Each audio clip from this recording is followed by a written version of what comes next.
Astaghfirullahaladzim, astaghfirullahaladzim, astaghfirullahaladzim. Biniyatil qabul tamami kulli sul ma'mul wa ila hadrati habibillahi rasul sallallahu alaihi wasallam wa ahli baitihi al-kiram was-sahabah wal qarabah wat tabi'in wal awliya wal ulama wa syuhada was salihin, khususan ila ruhi al-imam al-muhajir ila Allah Ahmad bin Isa wal ustad al-azam al-faqih al-muqaddam Muhammad bin Ali Ba'alawi wa alwi ammil faqih wa usulihim wa furu'ihim wa jami'a sadatina al-abi alawi usulihim wa furu'ihim, thumma ila ruhi sayyidina al-syekh Abi Bakar bin Salim, wa thumma ila ruhi al-habib Muhammad bin Ali al-Aidarus, thumma ila arwah masyaikh hadhi balda khususan maulana al-syekh Muhammad Arsyad bin Abdullah al-Banjari, thumma ila arwah walidina wa ummahatina wa masyaikhina wa ikhwanina wa jiranina wa jami'al muslimin wal muslimat wal mu'minin wal mu'minat anna Allah yaghshahum bir rahmah wal maghfirah wa yu'ali darajatihim fil jannah wa yanfa'una bi asrarihim wa anwarihim wa ulumihim wa nafahatihim wa khususiyatihim wa karamatihim fid din wad dunya wal akhirah wa ala niyati anna Allah yunawwir qulubana wa qawalibana ma'al huda wat tuqa wal afaf wal mauti ala dinil islam wal iman bila mihnatin wala imtihan بحق سيدي ولد أدنان جامعة لكل نية صالحة وإلى حضرة النبي محمد صلى الله عليه وآله وصحبه وسلم. الفاتحة. أعوذ بالله من الشيطان الرجيم. بسم الله الرحمن الرحيم. الحمد لله رب العالمين الرحمن الرحيم مالك يوم الدين إياك نعبد وإياك نستعين اهدنا الصراط المستقيم صراط الذين أنعمت عليهم غير المغضوب عليهم ولا الضالين آمين. Bismillahirrahmanirrahim. Alhamdulillahi rabbil alamin. Wassalatu wassalamu ala ashrafil anbiya wal mursalin Sayyidina Muhammadin wa ala alihi wa sahbihi ajma'in. Subhanaka la ilma lana illa ma 'allamtana innaka antal alimul hakim wa la hawla wa la quwwata illa billahil aliyil azim. Kemudian masih di dalam pembahasan tentang sunnanun muta'alliqatun bil wudu, sunnah-sunnah yang berhubungan atau yang berkaitan dengan masalah wudu. Kemudian nomor 10, al-wudu'u min akli lahmil juzur, yaitu berwudu setelah makan daging onta. Maka disunnahkan bagi seseorang apabila dia makan daging onta, maka disunnahkan untuk berwudu setelahnya. Kemudian nomor 11, al-wudu'u mimma massathun nar, dan berwudu daripada setelah sesuatu yang menyentuhnya akan api, yang menyentuhnya oleh api, yaitu berwudu setelah makan makanan yang di sana makanan tersebut kontak langsung dengan api. Maka di sana dianjurkan bagi siapa yang memakan daripada makanan, sebagai contoh seperti makan sate atau ikan bakar dan lain sebagainya, yang di sana cara memasak langsung kontak dengan makanan tersebut, dengan ikan tersebut, dengan ayam tersebut, atau dengan seperti sate tersebut, maka setelah makan daripada makanan yang menyentuh langsung daripada api, maka disunnahkan pula dia setelahnya untuk berwudu. Kemudian nomor 12, al-wudu'u minal hijamah, dan berwudu daripada setelah berbekam. Apabila seseorang berbekam, itu disunnahkan pula setelahnya, yaitu berwudu. Nomor 13, al-wudu'u lil junubi, dan sunnah pula berwudu bagi orang yang junub. Arti junub kharijul mani, yang keluar daripada air mani. Apa disunahkan bagi mereka? Berwudu kapan? Idza aradan naum, apabila mereka atau apabila ia menghendaki akan tidur, awil akla atau makan, awil syurba atau minum, awil jima atau jima. Jadi apabila seseorang telah junub lalu kemudian dia menginginkan atau berkeinginan mau minum dan makan, maka disunnahkan baginya untuk berwudu terlebih dahulu. Nomor 14, yusannul wudu minal ghadabi. Yusannul wudu minal ghadabi. Dan nomor 14 yaitu disunnahkan berwudu dari apabila seseorang itu sedang marah atau telah marah. Apabila seseorang itu sedang marah atau telah marah, maka disunnahkan pula untuk berwudu. Marah ini adalah sesuatu apabila marahnya karena Allah, maka marah tersebut diperbolehkan. Tapi kalau marahnya karena nafsu, karena hawa nafsunya, maka marahnya tersebut tidak diperkenankan. Karena sesuai dengan hadis Nabi Muhammad SAW, Nabi SAW menyebutkan ada salah seorang daripada sahabat meminta kepada Nabi Muhammad SAW akan wasiat. Wahai ya Rasulullah, ausini ya Rasulullah, beri wasiat kepadaku wahai Rasulullah. Lalu apa jawab Rasulullah? Rasul sallallahu alaihi wasallam menjawab, la taghdab, jangan engkau marah. Summa ya Rasulullah, kemudian beri lagi wasiat kepada saya ya Rasulullah. Jawab Rasulullah, la taghdab. Sampai 3 kali Nabi Muhammad sallallahu alaihi wasallam menyebutkan, mewasiatkan kepada laki-laki yang minta wasiat kepada Nabi, la taghdab. Artinya kata Nabi Muhammad, janganlah engkau marah. Maksud marah di sana yaitu adalah marah karena hawa nafsu.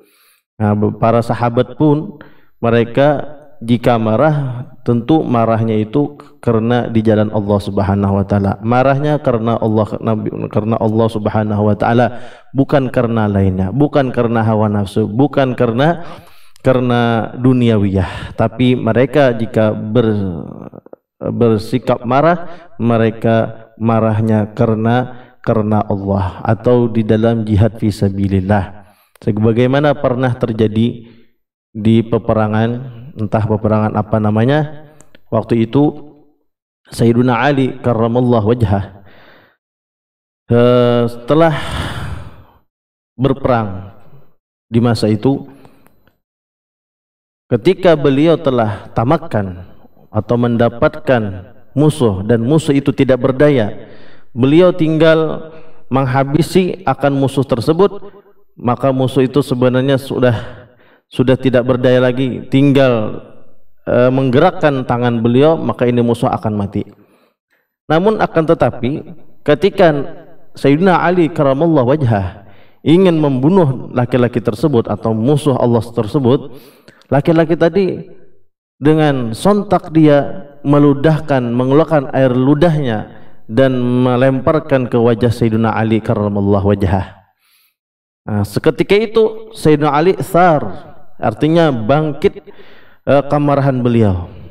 Ketika beliau naik tensi beliau untuk marah kepada laki-laki ini, tadinya beliau pengen membunuh itu laki-laki, cuman karena teringat dengan Allah Subhanahu wa taala atau dengan pesan Nabi Muhammad sallallahu alaihi wasallam, janganlah engkau marah karena hawa nafsumu. Ketika itu beliau merasa marah ingin membunuh tadi karena nafsunya.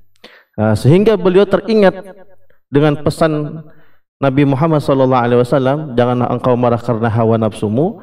Akhirnya beliau tadi meninggalkan daripada laki-laki tersebut, daripada musuh tersebut. Beliau abaikan, beliau tidak jadi membunuhnya. Tidak jadi beliau membunuh itu laki-laki. Akhirnya beliau pun berpaling daripada laki tersebut. Lalu ada salah satu sahabat lainnya menanyakan, wahai Sayyidina Ali, kenapa engkau membiarkan laki-laki tersebut? Engkau tinggal satu langkah lagi engkau akan mematikannya, dan engkau akan mendapatkan ganjaran di sisi Allah Subhanahu wa taala karena engkau berjihad di jalan Allah. Kata Sayyidina Ali, la kuntu, kata Sayyidina Ali, dulu tadinya aku membunuhnya karena Allah, tapi ketika dia telah melempar akan air ludahnya atau meludahi aku, maka aku pun tidak jadi untuk membunuhnya, karena waktu itu aku terbesit di hatiku, aku marahnya karena hawa nafsuku. Karena aku marah karena hawa nafsuku, maka aku tinggalkanlah laki-laki tersebut. Akhirnya beliau pun tidak mau membunuhnya, itu membunuh daripada musuh Allah yang telah meludahi beliau. Karena kata beliau, pedangku ini hanya ku gunakan untuk fisabilillah, untuk berjihad di jalan Allah Subhanahu wa taala, untuk karena Allah Subhanahu wa taala, bukan karena lainnya. Itulah akhlak dan contoh daripada Sayyidina Ali karramallahu wajhah. Beliau tidak mau marah kecuali marah karena Allah Subhanahu wa taala. Marah jika syariat Allah dilecehkan, marah jika syariat Allah dihina dan direndahkan. Tapi kalau karena diri mereka saja untuk direndahkan atau dihina, mereka memilih lebih kepada sabar, lebih kepada menahan diri, lebih kepada untuk tidak marah, apalagi menyerang, apalagi sampai membunuhnya. Itulah akhlak yang mereka contoh, yang mereka dapat daripada akhlak Nabi Muhammad sallallahu alaihi wasallam. Karena bagaimanapun kalau marah itu tidaklah baik, apalagi hanya urusan yang sepele, urusan yang kecil. Urusan yang kecil jangan kita langsung bersikap marah, apalagi hanya berkaitan dengan duniawiyah, bukan ukhrawiyah. Karena marah itu dikatakan oleh sebagian ulama, orang marah itu seperti orang yang gila. Kenapa? Karena setengah akalnya telah hilang. Artinya orang yang marah itu, apalagi marahnya itu karena hawa nafsunya, itu akalnya sudah hilang separuhnya. Artinya mereka sudah tidak memiliki kesadaran yang bagus, yang baik. Sehingga mereka tidak bisa mengontrol diri mereka. Dan Nabi Muhammad SAW pun berpesan kepada kita, berwasiat kepada kita, sebagaimana yang beliau wasiatkan kepada sahabat yang bertanya kepada beliau. Kata Nabi, la taghdab, la taghdab, la taghdab. Jangan engkau marah dan jangan engkau marah dan janganlah engkau pernah marah. Karena sifat pemarah itu tidak menyebabkan kita dekat kepada Allah Subhanahu wa taala. Marah karena hawa nafsu tidak bisa mendekatkan kita kepada Allah Subhanahu wa ta'ala. Oleh karenanya itu hendaklah kita bersifat hilim, bersifat tidak pemarah. Bahkan tanda-tanda daripada wali Allah Subhanahu wa ta'ala yaitu adalah diantaranya yang dikatakan oleh para ulama, tidak pemarah dan pemurah, atau pemurah tidak pemarah. Itulah ciri daripada kekasih Allah Subhanahu wa taala, wali min auliyaillah Subhanahu wa taala, pemurah tidak pemarah. Nah, mudah-mudahan kita bisa diberikan Allah Subhanahu wa taala taufik dan hidayah sehingga kita bisa mencontoh dan mengamalkan dan bisa selalu dengan tenang menghadapi segala persoalan-persoalan daripada persoalan duniawiyah, untuk bisa selalu mengontrol akan diri kita daripada bersifat marah atau ingin marah. Mudah-mudahan Allah Subhanahu wa taala memberikan kita kemudahan untuk menghadapi segala rintangan dan ujian. Adapun untuk menghilangkan atau obat daripada marah tersebut, di antaranya adalah apabila kita sedang marah dan keadaan kita dalam keadaan posisi kita dalam keadaan berdiri. Maka hendaknya kita ketika marah tersebut agar duduk.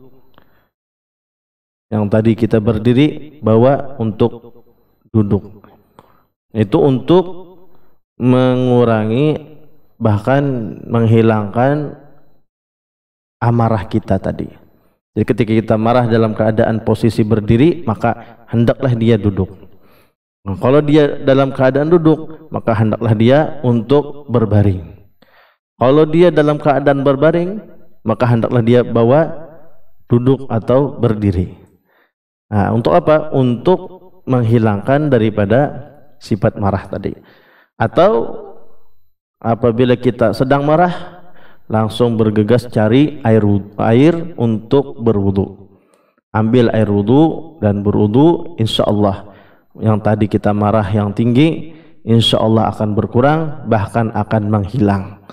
Nah, maka itulah keutamaan daripada orang yang berwudu. Makanya orang-orang yang selalu mulazamah, selalu yang memperbaharui akan wudunya, maka orang itu tersebut akan mendapatkan ketenangan, kenyamanan di dalam jiwanya, akan mendapat ketenangan dan kenyamanan di dalam hatinya. Maka kita apabila pulang dari kantor, pulang dari kerja, pulang dari berurusan atau apa aja di luar sana, maka hendaknya kita sebelum masuk ke dalam rumah kita, kita ambil air wudu untuk berwudu. Untuk apa?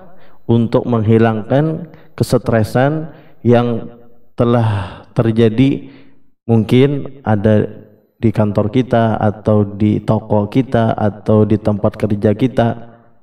Nah, sehingga ketika kita pulang ke rumah, kita dalam keadaan steril, kita dalam keadaan nyaman, kita dalam keadaan tenang karena bekas air wudu tadi.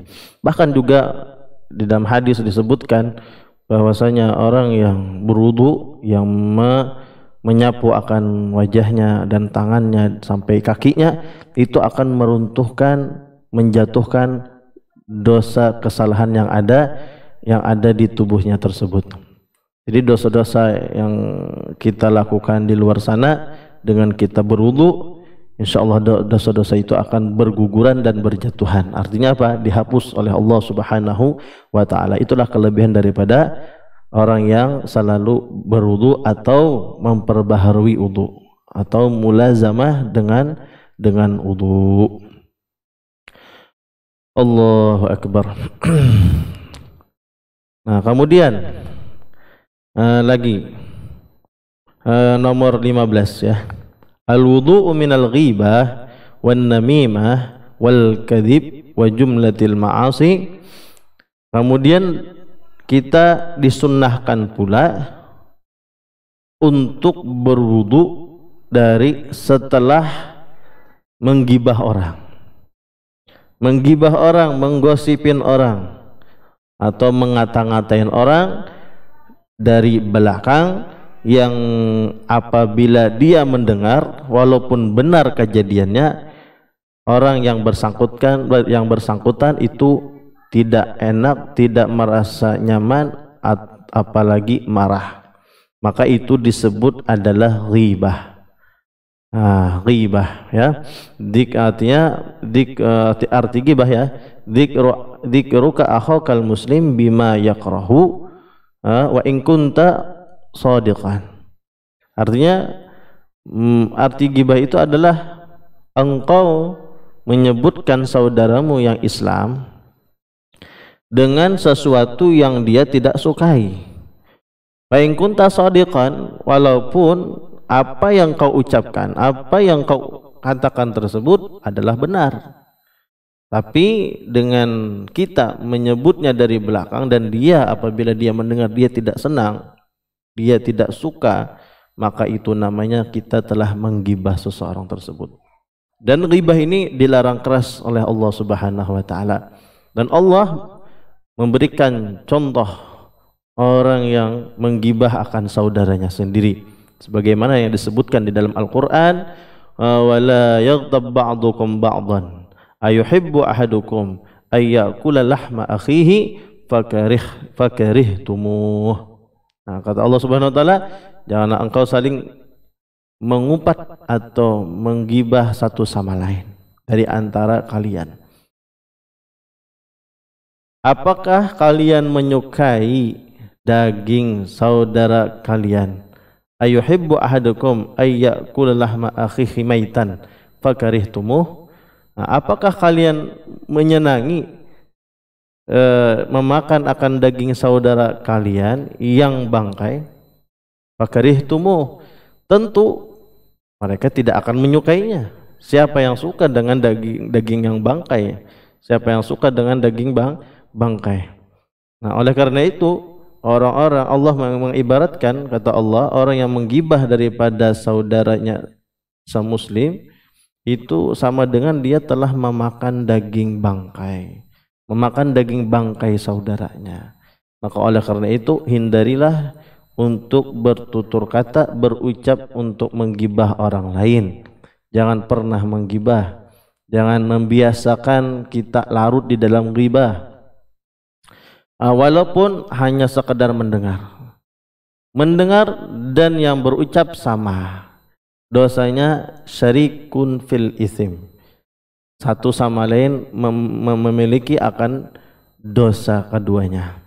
Nah, artinya orang yang menggibah, yang bercerita atau yang mendengarkannya, dia akan mendapatkan dosa, ya kan?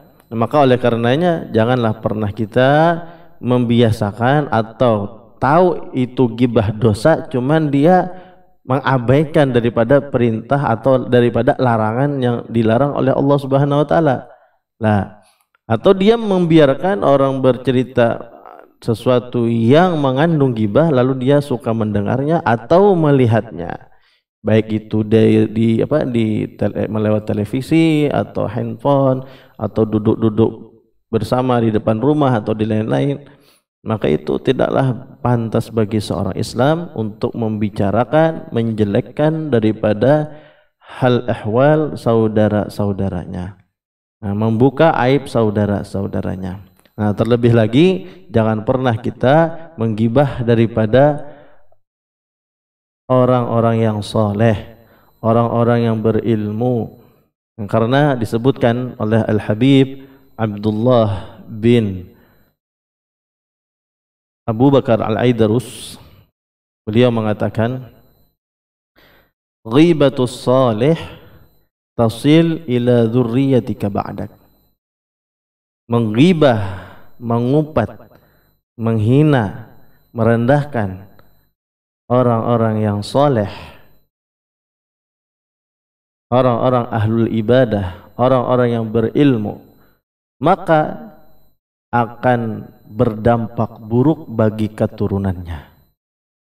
Artinya orang yang menggibah daripada orang soleh, maka tidak akan dia mendapatkan keturunan yang alim, lagi abid, lagi ibadah, tidak akan. Kenapa? Karena telah dia menggibah orang-orang soleh, menggibah orang berilmu. Karena menggibah orang alim, orang soleh itu lebih daripada menggibah orang-orang biasa. Maka oleh karenanya hindari. Jika kita ada mendengar, oh si fulan itu ini, lebih baik kita beralih, jangan duduk di tempat situ. Beralih, lebih baik kita abaikan. Nah, apalagi itu berkaitan dengan membicarakan sosok orang yang soleh, sosok orang yang alim, maka jangan pernah kita ikut mendengarkan, apalagi ikutan untuk menggibahnya, karena itu dosa yang besar. Maka oleh karena itu jangan pernah, dan kita ingat selalu pesan daripada Al-Habib Abdullah bin Abu Bakar Al-Aidarus, ghibatus salih yasil ila dzurriyyatika ba'dak. Artinya orang yang menggibah orang yang soleh maka akan berdampak buruk bagi keturunannya. Na'udzubillah tsumma na'udzubillah. Allahu akbar. Nah, kemudian apabila terjadi ghibah atau kita sedang lupa berbuat daripada dosa ghibah, maka hendaknya kata beliau setelah kita menggibah atau mendengar ucapan-ucapan yang ghibah, hendaklah kita berwudu kata beliau. Sunnah hukumnya al-wudu'u minal ghibah. Wan namimah, dan namimah.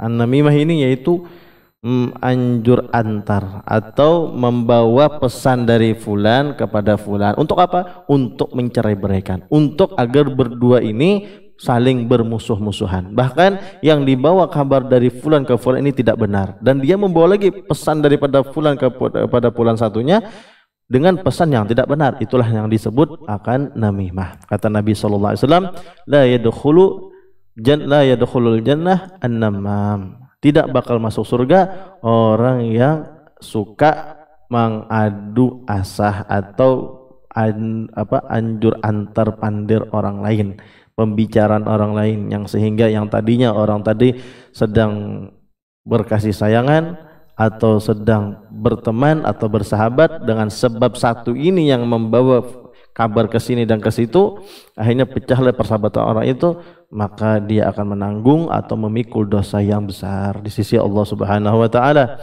Wal kadhib, dan dia sunnah pula apabila terjadi atau melakukan daripada dosa dusta, maka hendaklah dia pula untuk berwudu, dan itu berwudu dengan daripada dusta itu hukumnya sunnah. Jadi apabila kita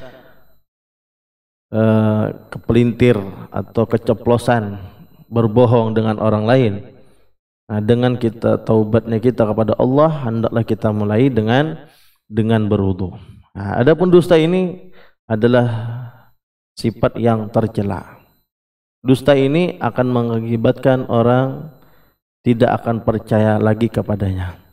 Apabila sudah satu kali berdusta, dua kali berdusta, artinya menyalahi janji, maka yang ketiga kalinya orang tidak bakal mau percaya kepadanya. Jangan salahkan orang nggak percaya, ya, karena olah kita sendiri, karena kita mengabaikan larangan dari Allah Subhanahu wa taala, yaitu berdusta. Bahkan ancaman dari Allah pun besar bagi orang yang pendusta. Kata Allah di dalam Al-Quran menyebutkan, "Fanaj'al la'natullahi 'alal kadhibin." Allah akan melaknat orang-orang yang suka berbohong, orang-orang yang suka berdusta. Baik dia berdusta karena untuk demi usahanya atau untuk kepentingannya, pokoknya apabila dia berdusta tidak sesuai dengan apa yang terjadi, apa yang ia bicarakan, maka dia akan mendapatkan dusta yang mendapatkan dosa yang sangat besar di sisi Allah Subhanahu wa taala. Maka oleh karenanya hindari daripada bertutur kata dusta, bohong, menyalahi janji, karena itu adalah tanda sifat orang-orang yang munafik. Nabi SAW menyebutkan di dalam hadis disebutkan yaitu alamatun nifaq thalathah, alamatun nifaq thalath, idza haddatsa kadzaba. Kata Nabi, tanda orang yang munafik, ciri orang-orang munafik ada tiga macam.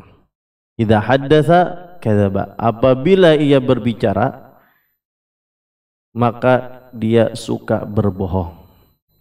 Wa idza wa'ada akhlafa, dan apabila ia berjanji dia suka menyalahi akan janjinya, tidak menepati akan janji-janjinya.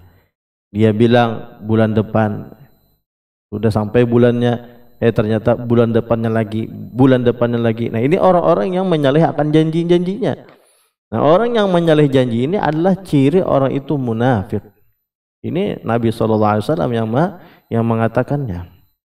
Wa idza tu'mina khana, dan apabila diberikan amanah kepada mereka, kepadanya dia selalu berkhianat. Orang ada bertitip pesan atau bertitip barang, cuman dia tidak menyampaikan barangnya tersebut kepada yang diamanahinya atau kepada yang ingin disampaikannya, maka orang-orang yang khianah ini adalah orang-orang yang memiliki ciri daripada ciri orang-orang yang munafik. Na'udzubillah, semoga Allah Subhanahu wa taala melepaskan daripada kita daripada sifat-sifat yang tercela, sifat-sifat dusta, menyalahi janji dan khianat, dan mudah-mudahan Allah Subhanahu wa taala menghindarkan daripada kita dengan sejauh-jauhnya daripada menggibah orang-orang muslim, terlebih khusus orang itu orang-orang yang saleh, yang alim, yang ibadah. Kemudian wa jumlatil ma'asi, dan hendaklah dia pula berwudu daripada berbagai macam bentuk maksiat. Maksiat mata, maksiat tangan, maksiat kaki, dan maksiat iri dengki, maksiat sombong, maksiat apa aja. Maka hendaklah dia setelah, karena dia khilaf melakukannya, maka hendaklah dia berwudu, dan itu sunnah. Namun bertaubat daripada maksiat hukumnya wajib. Jadi taubat dulu yang diutamakan. Syarat daripada taubat diantaranya yaitu dia berjanji tidak akan mengulanginya dan menyesali atas apa yang diperbuatnya. Itu syarat daripada taubat. Nanti tidak akan mengulanginya dan menyesali daripada apa yang telah diperbuatnya daripada perbuatan-perbuatan maksiat. Nah, maka itu dinamakan taubat, dan Allah sangat mencintai orang-orang yang bertobat. Innallaha yuhibbut tawwabina wa yuhibbul mutatahhirin. Allah mencintai orang-orang yang selalu bertaubat kepada Allah. Maka hendaknya kita selalu pula untuk memperbaharui taubat kita, untuk melakukan salat sunat taubah, memperbanyak istighfar, memohon ampunan kepada Allah, karena kita menyadari kita adalah sebagai makhluk manusia yang biasa, yang bisa saja terlepas atau tidak terkendali atau lemah iman kita, sehingga kita pun mudah terjatuh di dalam kemaksiatan. Nah, apabila kita mendapat taufik dan hidayah dan sadar untuk meninggalkan maksiat, maka segeralah kita bertaubat, kembali kepada Allah Subhanahu wa taala, beristighfar kepada Allah Subhanahu wa taala. Dan ingat, syarat daripada taubat diantaranya yaitu adalah menyesal dengan perbuatan-perbuatan yang dilakukannya dan berjanji tidak akan mengulanginya. Maka taubat tersebut akan makbul, diterima di sisi Allah Subhanahu wa taala. Kemudian nomor 16, al-wudu'u minal qai, ya, berwudu setelah mengeluarkan berwudu setelah keluarnya kotoran dari mulut kita, atau disebut dengan muntah, ya, atau muak katanya, ya, berwudu setelah daripada muntah. Nomor 17, al-wudu'u minan nu'as, dan berwudu daripada mengantuk. Nah, kita berwudu daripada mengantuk. Umpamanya kita nih sedang belajar, ya, mengikuti kajian online, ya, apabila saat ini sedang mengantuk, maka hendaklah berwudu dulu.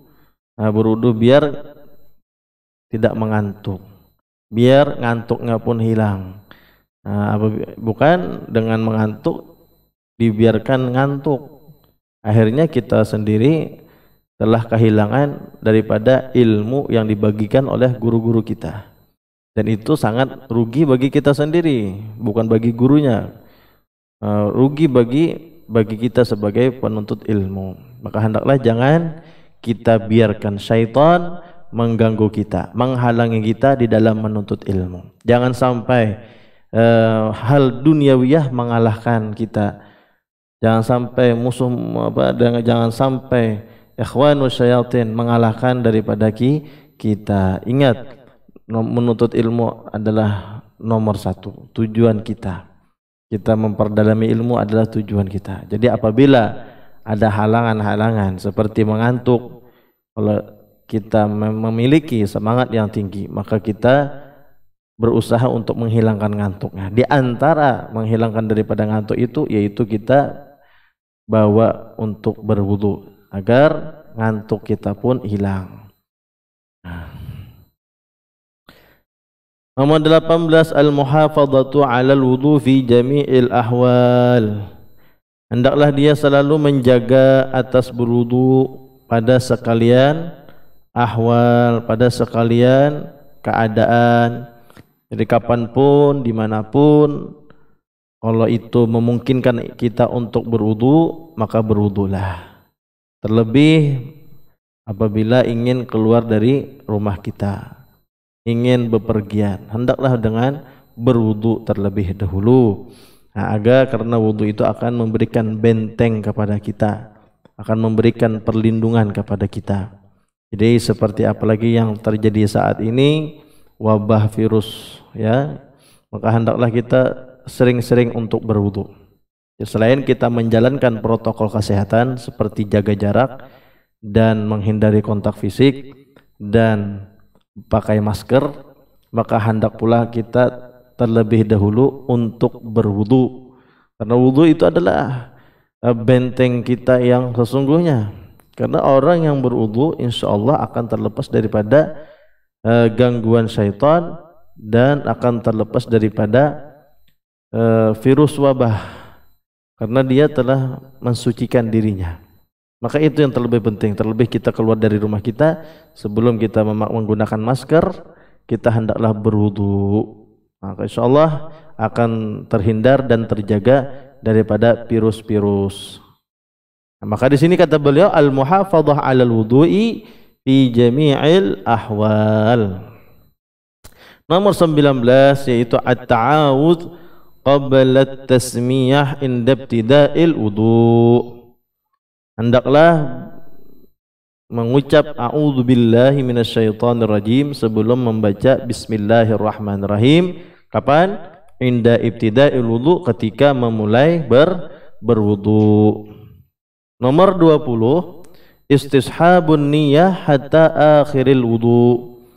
Menyertakan niat sampai akhir wudu, yakni kita dalam keadaan sadar, menyadari bahwa kita sedang beribadah, yaitu ibadah wudu, supaya agar kita sempurna untuk melaksanakan ibadah wudu tersebut.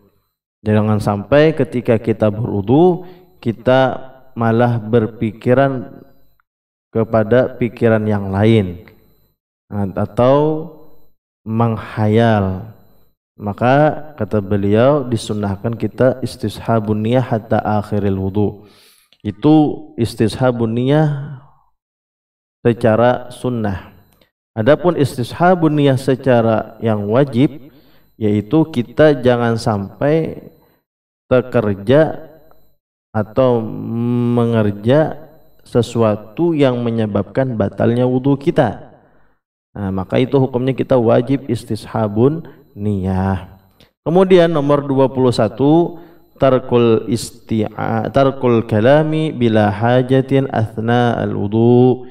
Meninggalkan kalam, meninggalkan berbicara yang tidak ada faedah atau hajatnya di pertengahan wudu kita. Kita sedang berwudu, maka janganlah kita berbicara,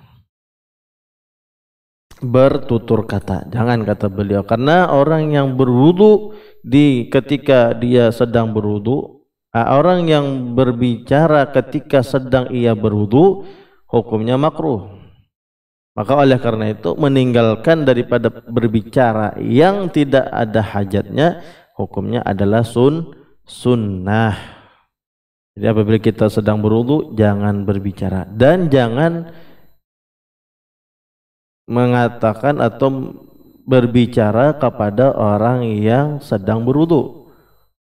Nah, seperti itu ya adab daripada kita berwudu.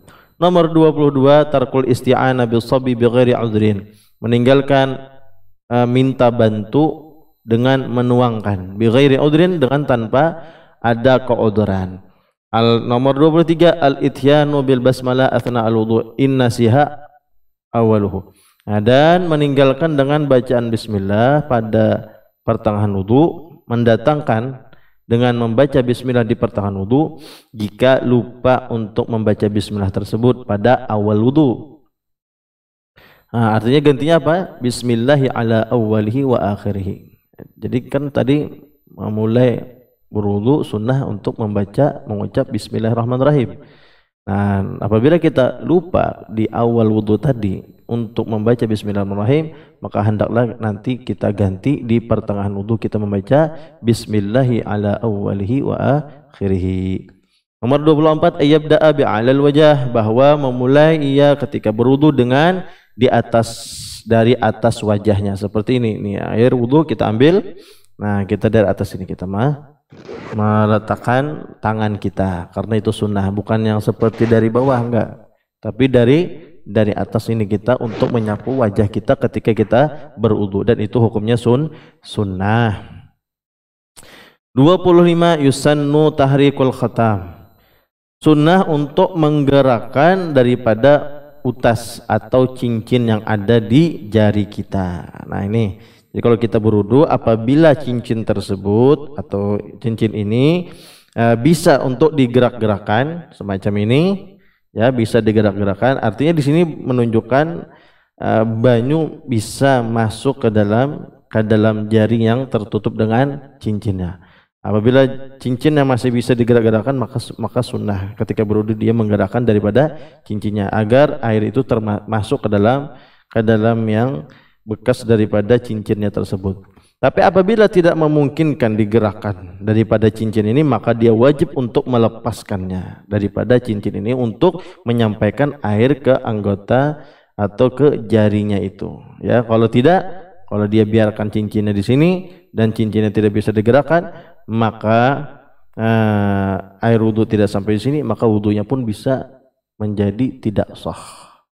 Maka oleh karena harus diperhatikan. Jadi tapi alangkah baiknya ketika mau berwudu, hendaklah lepas cincin kita lepas, jam tangan kita pun kita lepas, biar betul-betul yakin air itu telah mengenai seluruh anggota wudu kita, anggota wudu.